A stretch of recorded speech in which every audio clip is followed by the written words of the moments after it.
पूरी दुनिया में प्रयागराज की अद्भुत तस्वीरों की चर्चा हो रही है।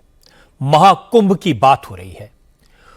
29 दिन में 45 करोड़ से ज्यादा श्रद्धालु संगम में डुबकी लगा चुके हैं।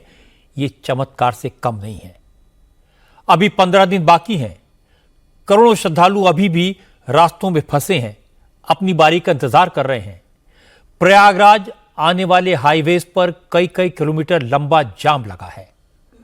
कल माघी पूर्णिमा है, अमृत स्नान है। करोड़ों लोग प्रयागराज पहुंच चुके हैं। इसलिए योगी आदित्यनाथ की सरकार का पूरा फोकस कल होने वाले अमृत स्नान पर है। योगी ने सभी बड़े अफसरों को फील्ड में उतार दिया है। आसपास के राज्यों के मुख्यमंत्रियों से बात की है। इसके बाद हालात में थोड़ा सुधार हुआ है। मध्य प्रदेश में चित्रकूट, रीवा, कटनी और सतना के तरफ से आ रहे भक्तों को रास्ते में रोककर उनके लिए खाने पीने का इंतजाम किया गया। हाईवेज पर लगे जाम को खत्म किया गया। अब मध्य प्रदेश की तरफ से आ रहा ट्रैफिक स्मूथ है। लेकिन पश्चिम बंगाल, असम, उड़ीसा और बिहार से जो श्रद्धालु आ रहे हैं, उन्हें काफी दिक्कतों का सामना करना पड़ रहा है। श्रद्धालु लाखों की संख्या में हैं, रास्तों में फंसे हैं। रेलवे ने भक्तों की भीड़ को देखते हुए कल 334 स्पेशल ट्रेन चलाई और आज 164 ट्रेन चलाई, जिससे करीब 25 लाख श्रद्धालुओं को अपने गंतव्य भेजा जा सका। लेकिन हालात फिर भी पूरी तरह नहीं सुधरे हैं। श्रद्धालुओं की संख्या इतनी ज्यादा है, जोश इतना अधिक है कि सारे इंतजामात कम पड़ रहे हैं। हालांकि महाकुंभ की व्यवस्थाओं में लगे अफसरों का दावा है कि कुंभ क्षेत्र में स्थिति पूरी तरह काबू में है। आने जाने के सारे रास्ते खुले हैं। प्रयागराज शहर में कहीं जाम की स्थिति नहीं है। भक्तों के आने जाने का बेहतर प्रबंध है। लेकिन ग्राउंड रियलिटी क्या है? अफसरों के दावों में कितनी सच्चाई है? मेला क्षेत्र के हालात वाकई में कैसे हैं? बिहार से आने वाली ट्रेन का क्या हाल है?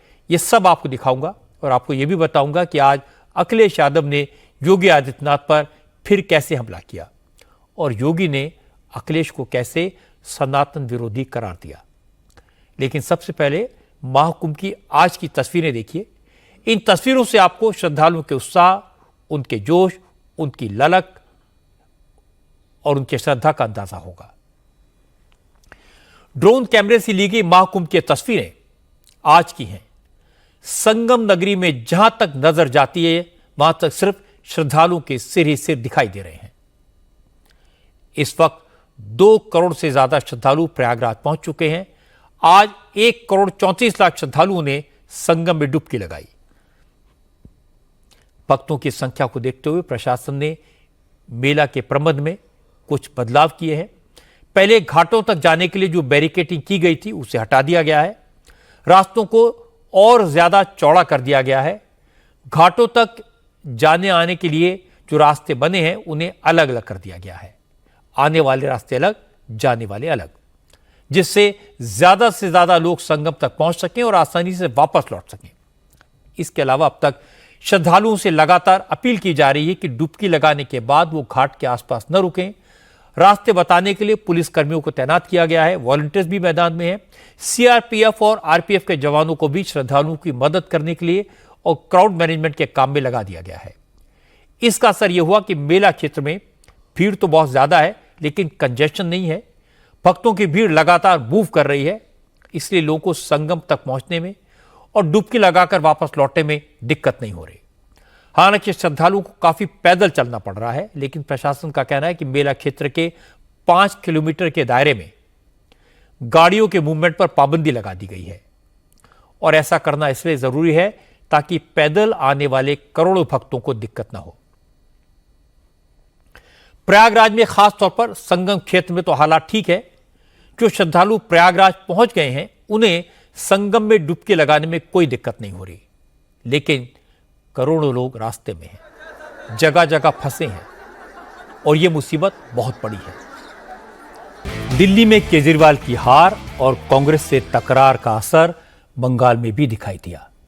ममता बनर्जी ने आज क्लियर कर दिया कि वो कांग्रेस के चक्कर में नहीं पड़ेंगी, किसी के साथ कोई अलायंस नहीं करेंगी, पश्चिम बंगाल में अकेले ही लड़ेंगी। हालांकि ममता बनर्जी ने लोकसभा चुनाव भी अकेले ही लड़ा था, लेकिन दिल्ली में कांग्रेस और केजरीवाल का हाल देखने के बाद ममता ने अपनी पार्टी के कार्यकर्ताओं को असेंबली इलेक्शन से एक साल पहले साफ साफ बता दिया, किसी कंफ्यूजन में न रहें, 2026 में वो किसी के साथ गठबंधन नहीं करेंगी, अकेले चुनाव लड़ने की तैयारी की जाए। ममता बनर्जी की सरकार में मंत्री शशि पांजा ने कहा, ममता बनर्जी अकेली ऐसी नेता हैं जिन्होंने बीजेपी को एक बार नहीं 3-3 बार हराया है, इसलिए ममता को किसी की मदद की जरूरत नहीं है, ममता अकेले ही काफी हैं। हम लोग को किसी के संग झगड़ा करने की जरूरत नहीं है। पॉलिटिकल स्ट्रेटेजी या पॉलिटिकल दिशा हर दल अपना ठीक कर सकता है और तृणमूल कांग्रेस की चेयरपर्सन ने तय किया है कि 2026 में अकेले ही तृणमूल कांग्रेस ये लड़ाई लड़ेगी। ममता बनर्जी बंगाल में अकेले चुनाव लड़ेंगी, इसमें तो कोई नई बात नहीं है। पिछला चुनाव भी ममता ने अकेले लड़ा था, कांग्रेस और सीपीएम उनके खिलाफ लड़े थे। सवाल है कि ममता बनर्जी ने आज यह ऐलान क्यों किया? असल में ममता का निशाना कांग्रेस पर है। दिल्ली में कांग्रेस को 0 मिला तो ममता ने मौके पर चौका मारा, बता दिया कि वो बीजेपी का मुकाबला कर सकती हैं। उन्होंने बीजेपी को 3-3 बार हराया है और कांग्रेस इस काम में बार बार फेल हुई है। अब ममता का मैसेज क्लियर है, विरोधी दलों का जो भी मोर्चा बने उसकी कमान ममता के हाथ में होनी चाहिए, वरना ऐसे अलायंस का कोई मतलब नहीं है। प्रधानमंत्री नरेंद्र मोदी ने आज कहा कि दुनिया को आर्टिफिशियल इंटेलिजेंस का फायदा उठाने के साथ साथ इसके खतरों के प्रति भी सावधान रहना होगा। आज मोदी ने पेरिस में आर्टिफिशियल इंटेलिजेंस पर ग्लोबल समिट को को-होस्ट किया। एआई पर इस ग्लोबल समिट का आयोजन फ्रांस कर रहा है। फ्रांस के प्रेसिडेंट मैक्रोन ने प्रधानमंत्री मोदी को भी इस ग्लोबल समिट को को-होस्ट करने के लिए इनवाइट किया था। आज पेरिस के ग्रैंड पैलेस में इस शिखर सम्मेलन का मैक्रोन और मोदी ने मिलकर उद्घाटन किया। इस सम्मेलन में अमेरिका, चीन, European union, Australia, Japan, Canada और ब्रिटेन जैसे तमाम बड़े देश हिस्सा ले रहे हैं। 2 दिन के इस एआई समिट में दुनिया की बड़ी बड़ी टेक्नोलॉजी कंपनियां भी शामिल हो रही हैं। सम्मेलन के दौरान आर्टिफिशियल इंटेलिजेंस से दुनिया को होने वाले फायदों पर विस्तार से चर्चा होगी और इसके खतरों के बारे में भी दुनिया भर के एक्सपर्ट्स एनालिसिस करेंगे। इस मौके पर प्रधानमंत्री मोदी ने कहा, आर्टिफिशियल इंटेलिजेंस में अपार संभावनाएं हैं, इससे मानवता का बहुत भला होगा, लेकिन इसके तमाम नेगेटिव इफेक्ट भी हैं, जिनमें नेचुरल रिसोर्सेज का बहुत अधिक इस्तेमाल और इस टेक्नोलॉजी के मिसयूज की आशंकाएं शामिल हैं। मोदी ने कहा कि एआई एक दोधारी तलवार है, इसका इस्तेमाल बहुत समझदारी से करना होगा।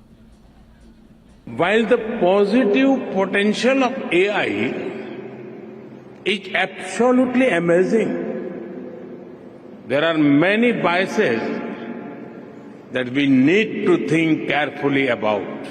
We must address concerns related to cybersecurity, disinformation, and deepfakes. And we must also ensure that technology is rooted in local ecosystems for it to be effective and useful. Loss of jobs is AI's most feared disruption. But history has shown that work does not disappear due to technology. Its nature changes and new types of jobs are created. We need to invest in skilling and reskilling our people for an AI-driven future.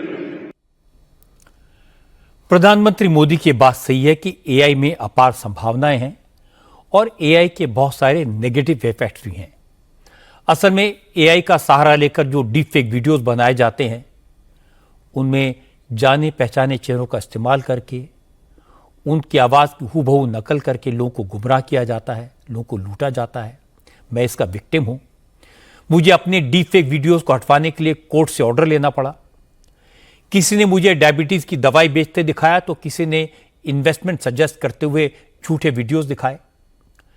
जब तक ये fake video हटाए जाते हैं तब तक लाखों लोग उन्हें देख चुके होते हैं और हर थोड़े दिन में एक कोई नया डीप फेक वीडियो सामने आ जाता है। आज ही मैंने 2 वीडियोस डिलीट करवाए हैं।